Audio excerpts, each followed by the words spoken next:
Shalom Bapak Ibu, saudara yang kasih Tuhan. Senang sekali pada hari ini kita boleh kembali dalam pendalaman Alkitab.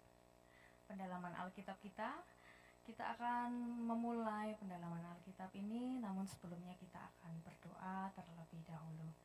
Mari kita akan bersama-sama berdoa. Ya Tuhan, dengan segala kerendahan hati dan segala kesederhanaan kami datang kepada Engkau. Kami yang mungkin kurang mengerti mengenai apa yang menjadi kehendak-Mu, kami mau belajar di hadapan-Mu Tuhan. Kiranya Engkau menuntun kami supaya Engkau menyingkapkan kebenaran-Mu atas kami, atas akal kami, atas pikiran kami. Berikanlah hikmat-Mu kepada kami untuk kami benar-benar memahami apa yang menjadi maksud kebenaran-Mu di dalam kehidupan umat manusia. Tuntun kami Tuhan dengan tangan kasih-Mu supaya kami benar-benar mengerti dan memahami. Kami menyerahkan pembacaan kebenaran firman-Mu pada saat hari ini dan juga pembelajaran kami pada saat ini di dalam nama Yesus Kristus. Haleluya, amin. Bapak Ibu, Saudara yang dikasih Tuhan, kita akan melanjutkan pendalaman Alkitab kita pada pasal 24 di Matius. Dan minggu lalu kita sudah mempelajari pada Matius 23 ayat 23 sampai 39 bagaimana Kristus mengecam orang-orang Yahudi ahli Taurat dan juga Yerusalem. Lalu dia menubuatkan kehancuran Yerusalem. Lalu Yesus merasa begitu iba atas Yerusalem dan akhirnya kita sampai di pasal 24 bagaimana Kristus menubuatkan keruntuhan Yerusalem. Kita akan membacanya Matius pasal 24 ayat pertama sampai ke 14. Bapak Ibu boleh menyimak di dalam hati atau ikut membaca bersama-sama dengan saya. Demikian kebenaran firman Tuhan. Bait Allah akan diruntuhkan. Sesudah itu Yesus keluar dari bait Allah lalu pergi. Maka datanglah murid-muridnya dan menunjuk kepada bangunan-bangunan bait Allah. Ia berkata kepada mereka, "Kamu melihat semuanya itu? Aku berkata kepadamu, sesungguhnya tidak satu batu pun di sini akan dibiarkan terletak di atas batu yang lain. Semuanya akan diruntuhkan." Permulaan penderitaan. Ayat 3. Ketika Yesus duduk di atas bukit Zaitun, datanglah murid-muridnya kepadanya untuk bercakap-cakap sendirian dengan dia. Kata mereka, "Katakanlah kepada kami, bila manakah itu akan terjadi dan apakah tanda kedatanganmu dan tanda kesudahan dunia?"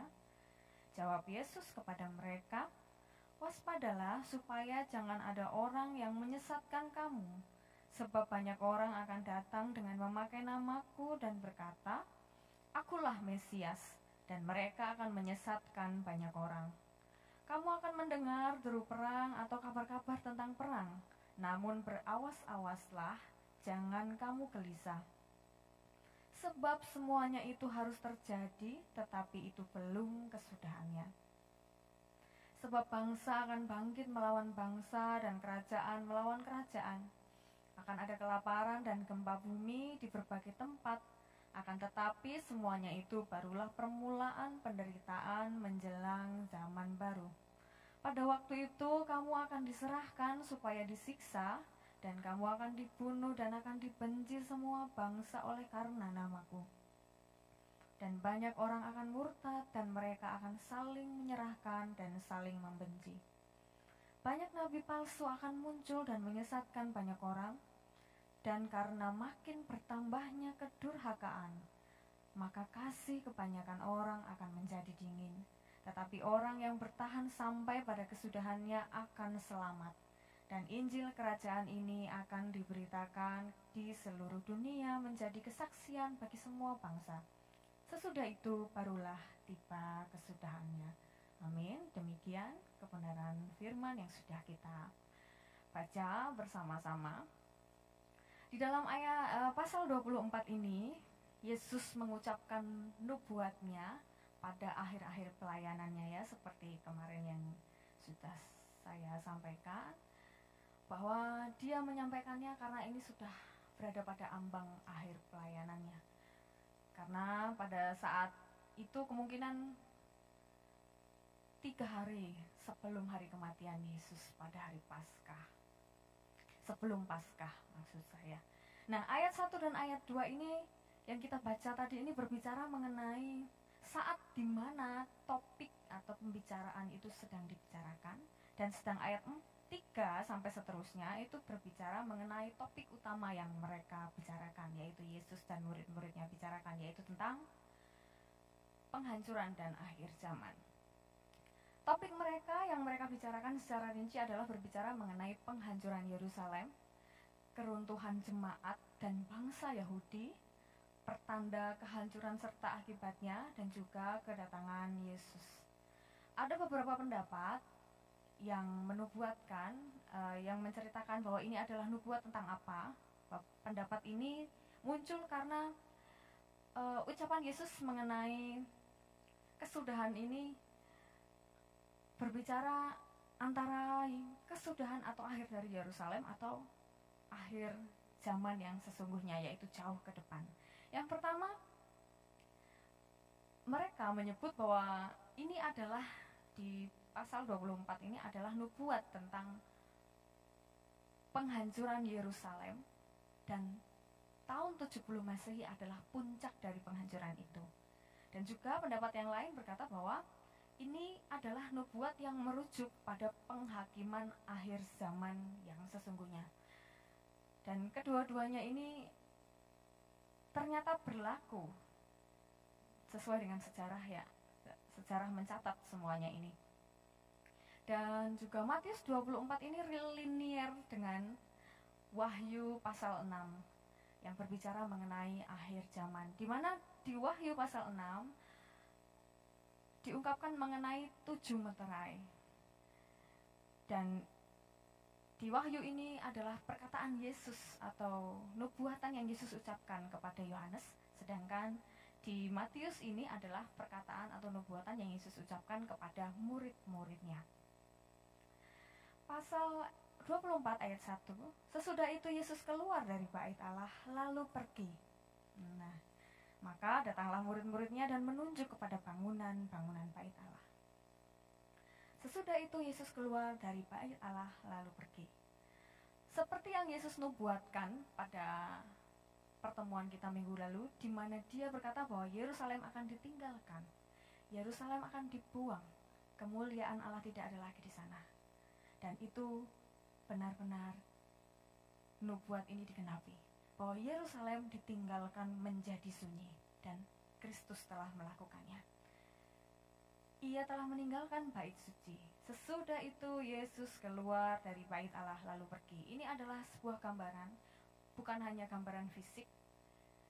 Sekarang ia bukan hanya keluar secara fisik, tapi ini adalah simbol bagaimana ia meninggalkan Yerusalem tidak akan kembali. Dia meninggalkan Yerusalem untuk selamanya. Dan ketika dia meninggalkan Yerusalem diikuti dengan kehancuran Yerusalem. Bahwa setelah itu, setelah Yesus meninggalkan bait suci, 3 hari setelahnya bait suci tabirnya terbelah menjadi 2. Tidak ada lagi ruang pembatas antara ruang kudus, ruang maha kudus. Tidak ada lagi yang spesial. Semuanya menjadi biasa karena kemuliaan Tuhan telah meninggalkan bait suci. Dan ini adalah perlambangan mengenai Yerusalem. Maka datanglah murid-murid dan menunjuk kepada bangunan-bangunan bait Allah. Kristus dan murid-muridnya pada waktu itu tinggal jauh dari Yerusalem, mereka tinggal di Galilea, jauh dari bait Allah. Mereka jarang sekali melihat bait Allah. Dan murid-murid pada waktu itu menunjuk bait Allah. Ini adalah bentuk bagaimana mereka mengagumi atau terkagum-kagum dan terpukau melihat keindahan dan betapa megahnya bait Allah tersebut dibangun. Punya nilai estetik yang sangat baik, dan mungkin pada saat itu bisa disebut sebagai salah satu keajaiban dunia. Bait suci itu dibangun dengan batu yang lebar dan besarnya itu bermeter-meter, bisa 1 meter dikali 2 atau dikali 4 atau sebagainya. Jadi sangat besar. Batu-batu itu disusun untuk membangun bait Allah. Ada juga yang mengungkapkan bahwa bait Allah itu atau bait suci itu dibangun dengan marmer dan emas, hamparan emas. Meskipun bait ini tidak semegah bait suci yang dibuat oleh Salomo, tapi pada zaman itu sangat megah. Dan mereka menunjuk-nunjuk bait suci dan berharap mungkin ya, supaya Yesus itu juga ikut mengagumi, oh ternyata bait suci ini begitu megah dibuat.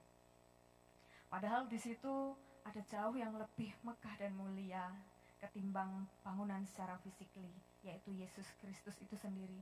Dia yang jauh lebih mulia dan lebih indah daripada apapun juga. Dan Kristus pada waktu itu menubuatkan keruntuhan dan penghancuran bait suci. Pada ayat 2 dikatakan, ia berkata kepada mereka, kamu melihat semuanya itu? Aku berkata kepadamu, sesungguhnya tidak satu batu pun di sini akan dibiarkan terletak di atas batu yang lain, semuanya akan diruntuhkan. Dia berkata, kamu melihat semuanya itu? Nubuat yang akan terjadi akan memudarkan keindahan-keindahan kemegahan dunia. Dan Kristus tidak tergoda dengan keindahan dunia. Dan ia ingin murid-muridnya juga tidak tergoda dengan hal yang demikian. Dia berkata, aku berkata kepadamu, dia menegaskan kepada murid-muridnya bahwa akulah Kristus, akulah Tuhan yang tahu apa yang aku ucapkan dan tahu apa yang akan kulakukan. Dia menegaskan kepada murid-muridnya, aku berkata kepadamu, sesungguhnya tidak satu batu pun di sini akan dibiarkan terletak di atas batu yang lain. Semuanya akan diruntuhkan. Dan nubuatan itu kini di zaman kita sudah melihat bahwa itu sudah tergenapi. Bahwa bait suci pada waktu itu bukan hanya dijarah, bukan hanya dirampok, tapi diruntuhkan, diluluh lantakan, dan sama sekali menjadi puing-puing. Sejarah mengungkap bahwa pada waktu itu ada Jenderal Titus dengan para tentara Romawi menghancurkan bait Allah yang kedua pada tahun yang bait itu dibangun pada tahun 516 sebelum Masehi sampai tahun 70 Masehi. Jadi Titus dengan para tentara Romawi menghancurkan bait suci pada tahun 70 Masehi. Dan juga sesuai dengan perkataan di kitab Mika 3 ayat 12 yang mengatakan bahwa Sion akan dibajak seperti ladang. Dan benar terbukti bahwa melalui Turnus Rufus atau gubernur kekaisaran Romawi, ternyata ia membajak di atas tempat bait suci itu berdiri. Dia membajak, jadi karena dia ingin mencari tempat persembunyian mungkin atau beberapa hal yang sulit kita temukan alasan-alasannya, tapi dia membajak di sana. Bahkan ada usaha dari orang Yahudi untuk membangun kembali bait suci yang ketiga, yaitu di masa kekaisaran Julian, yaitu Kaisar Julian yang pertama dia adalah seorang Kristen, lalu dia menjadi murtad. Dia berusaha untuk membangun bait suci, namun dia menyerah karena ternyata orang-orang pada saat itu tidak mampu membangunnya kembali.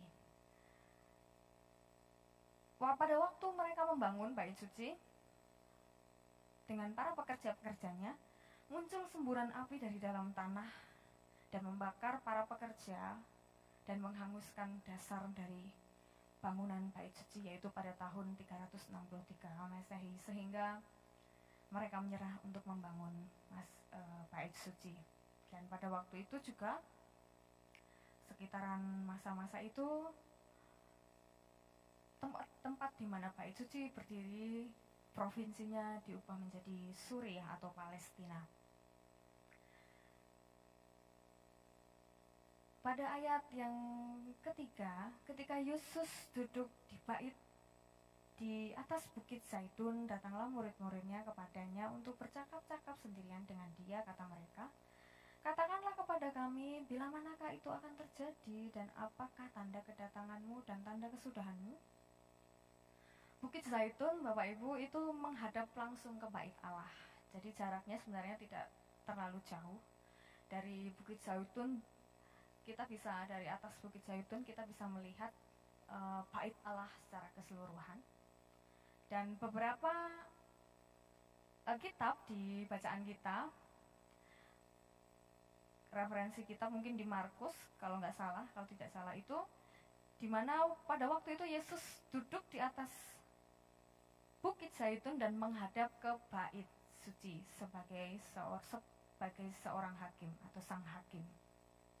Ketika Yesus duduk di atas Bukit Zaitun, seperti dalam Yeskiel 11 ayat 23, di mana Tuhan kemuliaannya itu naik ke atas dan hinggap di atas gunung di sebelah timur, yaitu ternyata Bukit Zaitun. Demikian Yesus pada waktu itu menggenapi nubuatan, dia naik ke gunung itu dan menjadi hakim bagi Yerusalem. Maka murid-murid Yesus, yaitu yang bernama Petrus, Yakobus, Yohanes, Andreas, mereka mungkin pasti penasaran dengan perkataan Yesus yang mengatakan bahwa aku berkata kepadamu, sesungguhnya tidak satu batu pun di sini akan dibiarkan terletak di atas batu yang lain. Mungkin mereka masih penasaran dengan ungkapan Yesus. Jadi mereka mencoba menanyakan kembali.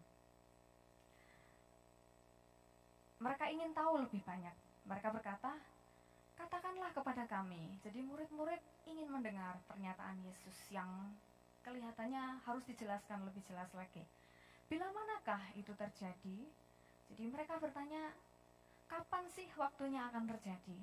Namun Kristus tidak memberi jawab waktu kapan akan terjadi, karena sebenarnya itu adalah masa dan waktu yang tidak perlu kita ketahui sebagai manusia, karena itu masa dan waktu yang ditetapkan oleh Bapa. Apakah tanda kedatanganmu dan tanda kesudahan dunia? Mereka menanyakan yang demikian.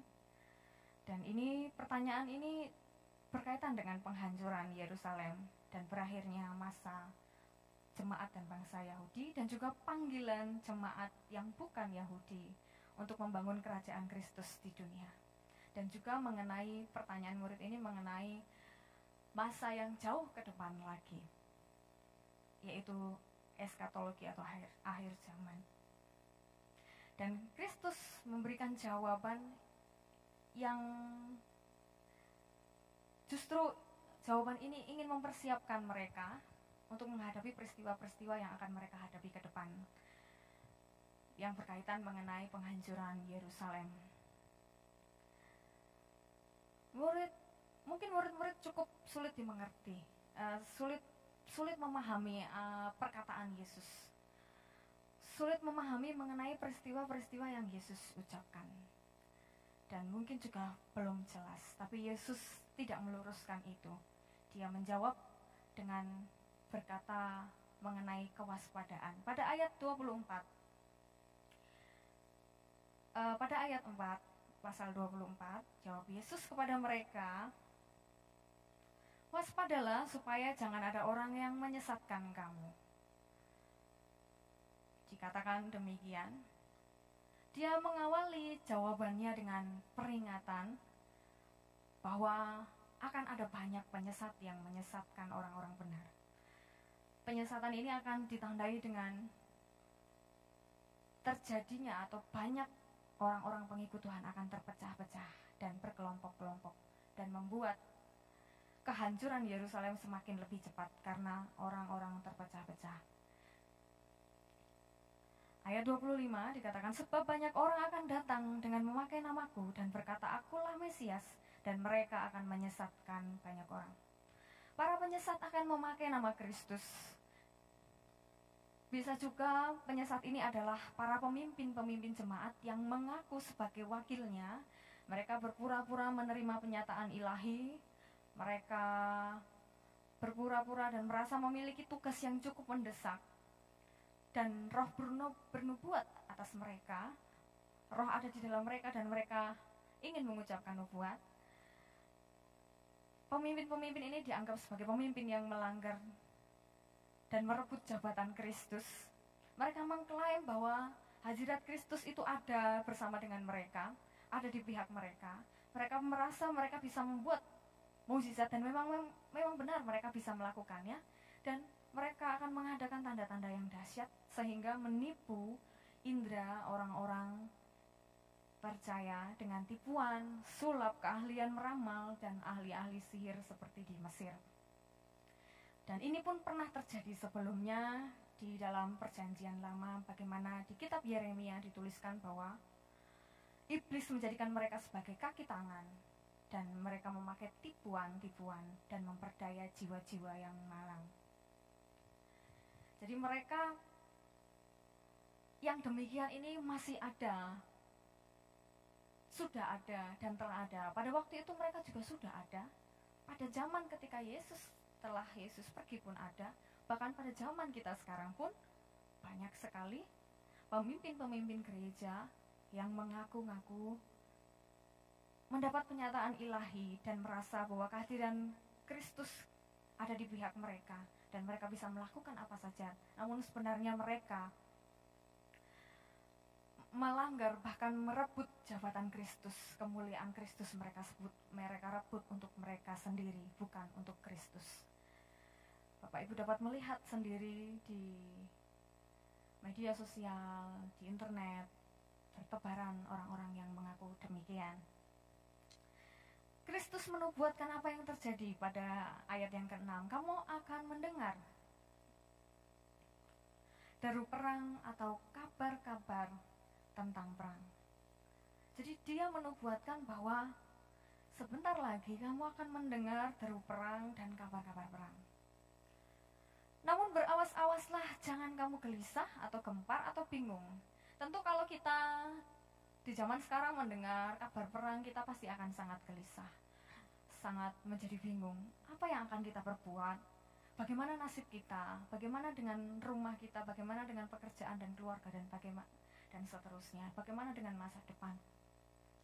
Jadi Kristus menginginkan mereka waspada dan juga berawas-awas supaya mereka tidak menjadi bingung, tidak menjadi gempar, tidak menjadi gelisah. Itulah sebabnya Kristus menasihatkan yang demikian supaya mereka waspada dan tetap tenang. Dengan mereka tahu tanda-tanda dan gejala-gejala sesuai yang sudah Yesus sampaikan di awal, mungkin ini bisa membuat sedikit merasa lebih tenang dan merasa mereka punya kepastian karena ini sudah pernah diucapkan oleh Yesus atau dinubuatkan oleh Yesus.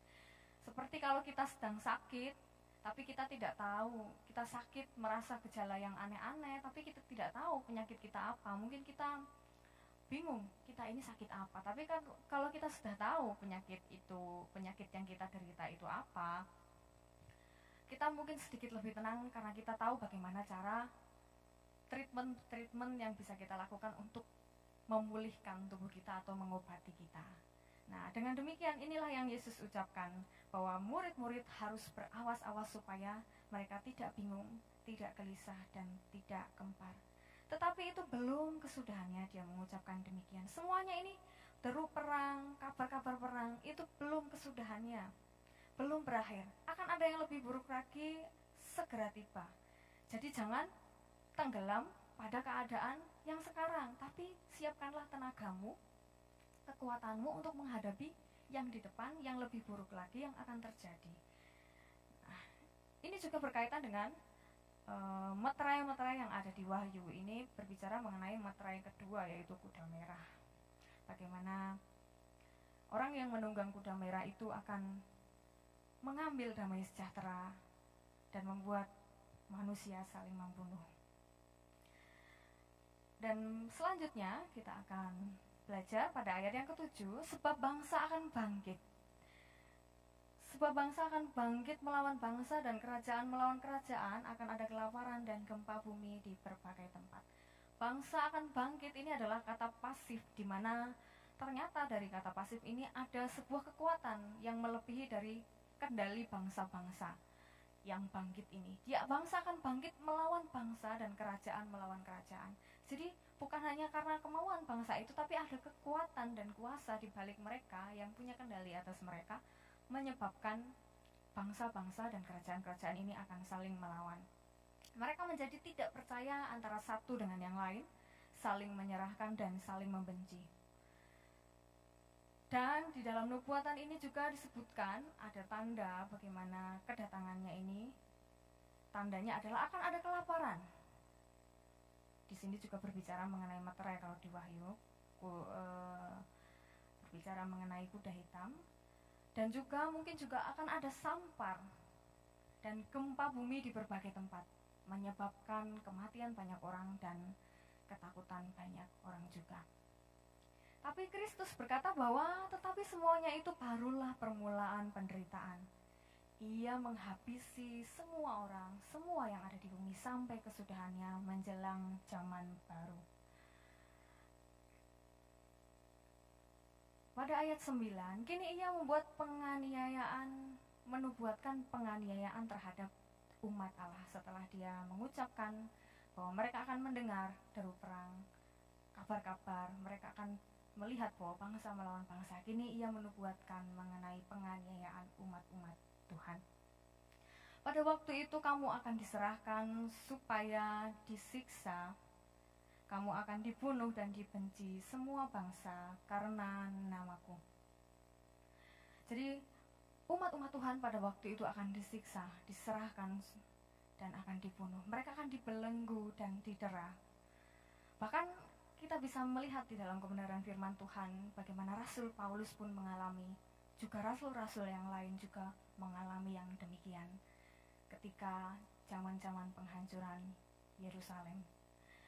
Mereka akan dijadikan tontonan dan tertawaan, dan kamu akan dibunuh, yaitu umat Allah. Kamu akan dibunuh dan akan dibenci semua bangsa oleh karena namaku. Pengakuan iman dan pemberitaan Kristus itu sangat membangkitkan amarah seluruh bangsa dan dunia, karena dunia membenci kekristenan, sehingga orang-orang akan membenci para pengikutnya karena nama Kristus. Ayat 10 berkata, dan banyak orang akan menjadi murtad, dan mereka akan saling menyerahkan dan saling membenci. Banyak orang menjadi murtad, atau bisa dikatakan mereka akan tersandung oleh iman mereka. Awalnya mereka adalah orang yang percaya, yang sungguh-sungguh kepada Allah, namun mereka tersandung olehnya, tersandung oleh kesulitan-kesulitan dan penderitaan yang mereka alami, sehingga mereka menjadi murtad. Mereka akan saling menyerahkan antara satu dengan yang lain, karena ketika iman yang mereka punyai harus dibayar dengan mahal. Ini betul-betul mengguncang jiwa dan bahkan membuat manusia menjadi gentar. Sebagian dari mereka akan murtad, saling berbantah, berubah arah dan berkhianat, menyerahkan orang-orang benar, dan saling membenci. Pada saat itulah masa itu disebut masa yang penuh bahaya bagi umat Tuhan. Ayat 11, banyak nabi palsu akan muncul dan menyesatkan banyak orang. Nabi-nabi palsu akan bermunculan. Nabi-nabi bahkan mereka juga mengaku sebagai Mesias-Mesias palsu dan mengaku sebagai Kristus. Di ayat 24 dan 25 juga dibahas mengenai kedatangan orang-orang yang mengaku sebagai Nabi dan Mesias, yang ternyata karena Mesias itu pada waktu itu sangat dinanti-nanti, dan kebetulan sekali orang-orang itu datang memanfaatkan kesempatan itu dan mengaku-ngaku sebagai Mesias dan nabi-nabi palsu. Waktu itu terjadi 100 tahun setelah Yesus meninggalkan dunia. Bermunculan Mesias dan nabi-nabi palsu, dan ini menjelang kehancuran Yerusalem. Beberapa contoh seperti Teudas mengaku sebagai Mesias dan itu digagalkan oleh wali negeri Kospius Vadus, dan yang lain digagalkan oleh wali negeri Felix dan Festus, dan juga ada yang mengaku sebagai Mesias yang dinubuatkan oleh Mesias, yaitu Doceteus, dan juga masih banyak lagi. Mereka mengaku-ngaku sebagai Mesias. Ayat 12, dan karena makin bertambahnya kedurhakaan, maka kasih kebanyakan orang akan menjadi dingin. Karena kedurhakaan di dunia semakin bertambah banyak. Penyesatan, kemurtatan semakin banyak. Manusia saling menyerang, membuat kehidupan manusia menjadi rusak dan penuh dengan kebobrokan, sehingga kebanyakan kasih orang-orang percaya akan menjadi dingin. Kebanyakan akan mengalami kemerosotan. Kasih yang berbicara mengenai iman yang sejati di dalam Tuhan, kasih kepada Kristus dan sesama akan menjadi dingin. Namun tidak semua akan merasa kasih itu akan dingin, atau tidak semua akan mengalami kasih itu mendingin. Karena ada beberapa umat Tuhan yang tetap memegang iman dengan teguh dan memiliki kasih yang tetap berkobar-kobar. Namun dikatakan bahwa kasih itu menjadi dingin, kasih itu tidak akan mati, tidak akan musnah. Ketika hari itu datang, di mana Kristus datang, kasih itu akan diberikan pertolongan oleh Kristus sehingga tidak akan menjadi dingin dan mereka akan dipulihkan dan bertobat. Ayat 13, tetapi orang yang bertahan sampai pada kesudahannya akan selamat. Ini adalah penghiburan bagi mereka yang bertahan sampai kesudahannya. Setiap orang yang bertahan di dalam iman Kristus, bertahan dari penderitaan, akan menerima mahkota kehidupan kekal dan penghiburan dan sukacita yang besar dan upah besar yang diterima oleh para pengikut Kristus. Dan akhirnya Kristus menubuatkan pemberitaan Injil. Yang awalnya dia hanya menubuatkan kaum Israel, kini ia memberitakan mengenai keseluruhan dunia. Dan Injil kerajaan ini akan diberitakan di seluruh dunia menjadi kesaksian bagi semua bangsa. Sesudah itu barulah tiba kesudahannya. Dan Injil ini akan diberitakan ke seluruh dunia menjadi kesaksian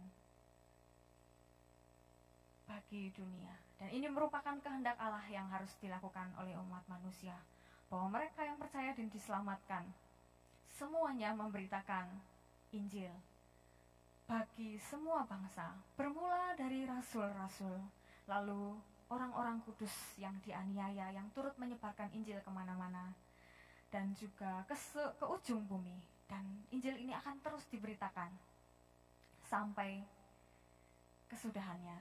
Dan sesudah itu barulah tiba kesudahan, di mana akhir dunia itu tiba. Dan kalimat sesudah itu barulah tiba kesudahannya adalah kalimat present perfect ya. Jadi ini telah hadir namun juga akan tiba. Jadi bila kita menyelesaikan tugas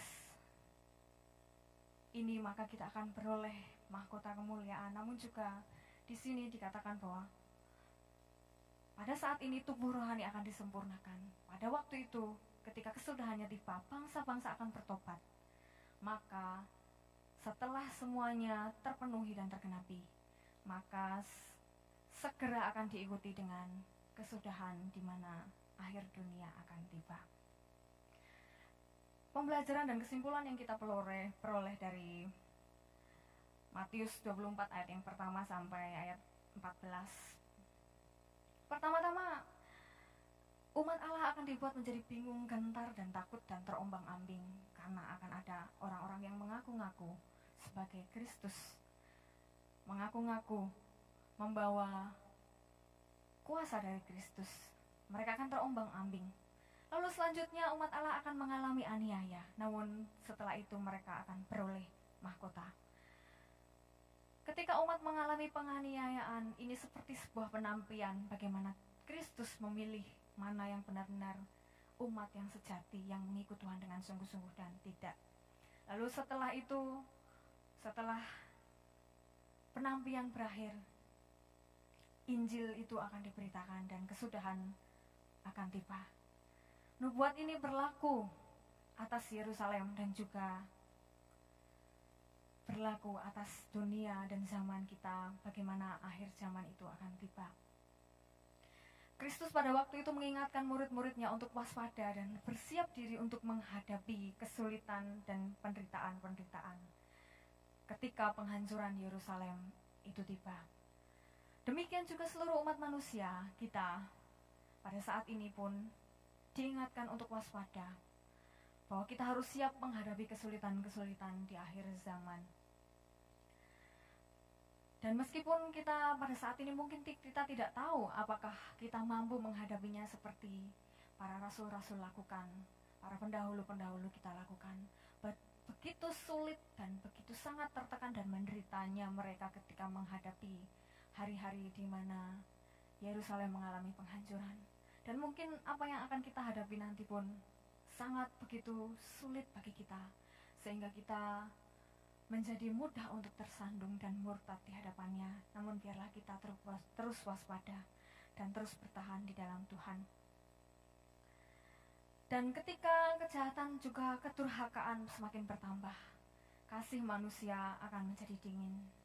Bukankah di zaman kita pada saat ini banyak orang mengeluh bahwa kasih antara sesama manusia itu telah menjadi pudar.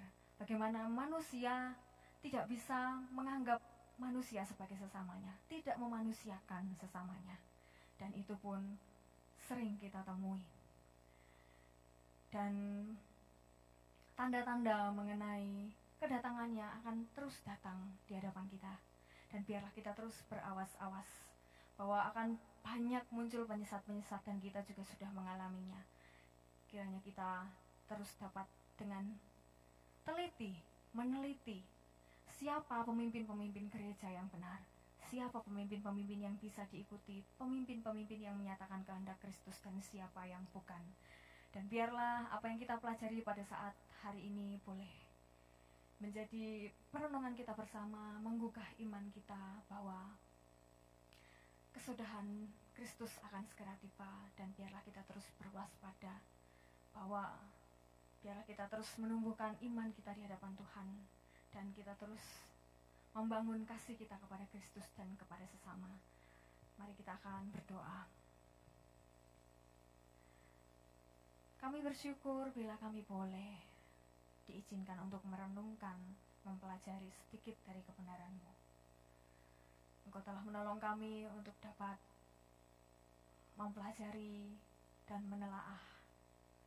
Tapi biarlah Engkau sendiri yang membukakan pikiran hati kami, semakin menjelaskan lebih dalam kepada kami mengenai maksud kehendak-Mu. Kami hanya dapat berharap bahwa Roh Kudus-Mu terus menerangi hati dan pikiran kami, supaya kami boleh menangkap kebenaran-kebenaran-Mu melalui kehidupan kami, di mana kami bertemu dengan sesama kami, melalui kehidupan kami di mana kami beribadah di hadapan-Mu, dan melalui banyak hal. Terima kasih Tuhan, kami bersyukur dan kami berdoa. Haleluya. Amin.